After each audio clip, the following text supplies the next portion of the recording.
নমস্কার বন্ধুরা, পিকলিশ গল্পঝুড়িতে সকলকে স্বাগত।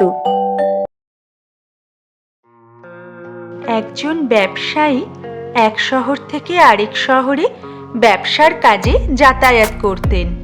পথের মাঝখানে ছিল বিশাল এক মরুভূমি।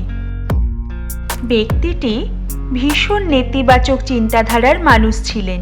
সব সময় অভিযোগ করতেন, এটা হলে ওটা হতো, এটা নেই, ওটার অভাব, এই সমস্যা সেই সমস্যা ইত্যাদি। একবার মরুভূমির উপর দিয়ে যাওয়ার সময় তার জলের বোতলটি প্রায় খালি হয়ে গেল, আর অবশিষ্ট জলে তার তৃষ্ণা মিটল না। রাগে ফুঁসছিলেন তিনি। তার অভিযোগ শুরু হলো, এই রাস্তা এত লম্বা কেন? আমাকে কেন এই মরুভূমি পার হতে হচ্ছে? আকাশের দিকে তাকিয়ে তিনি বলেই চললেন, কি আজব জায়গা বানিয়েছো তুমি। আমার যদি সেরকম শক্তি থাকতো, অনেক জল থাকতো, আমি এই জায়গাটাকে সবুজ করে দিতাম।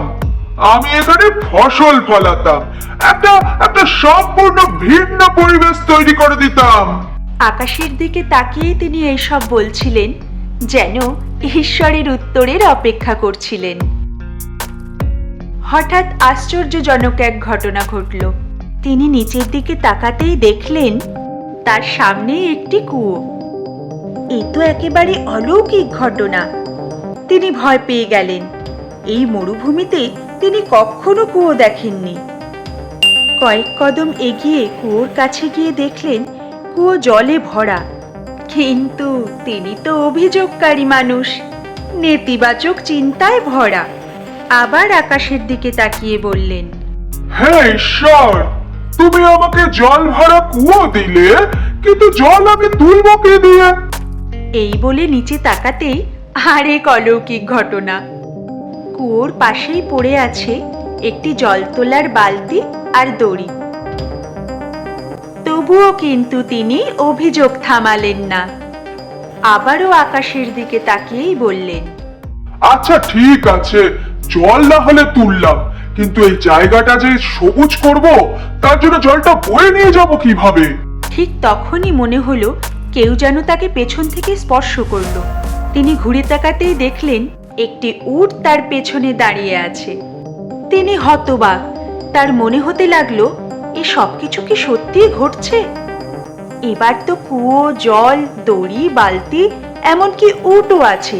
তাহলে তো এবার দায়িত্ব নিতে হবে। এই ভাবনায় তিনি আতঙ্কিত হয়ে এক মুহূর্ত দেরি না করে তিনি দৌড়াতে শুরু করলেন। দায়িত্ব থেকে পালাতে লাগলেন। দৌড়াতে দৌড়াতে তিনি মরুভূমি পার হয়ে গেলেন, কিন্তু মরুভূমি সবুজ করার দায়িত্ব নিলেন না। যা নেই তা নিয়ে অভিযোগ নয়, যা আছে তাই দিয়েই শুরু করো। ঈশ্বর আমাদের সুযোগ দেন, উপায় দেন, কিন্তু কাজ করার দায়িত্ব আমাদেরই। দোষারোপ করলে কিচ্ছু বদলায় না, দায়িত্ব নিলেই জীবন বদলায়। তাই অভিযোগ ছেড়ে দায়িত্ব নাও।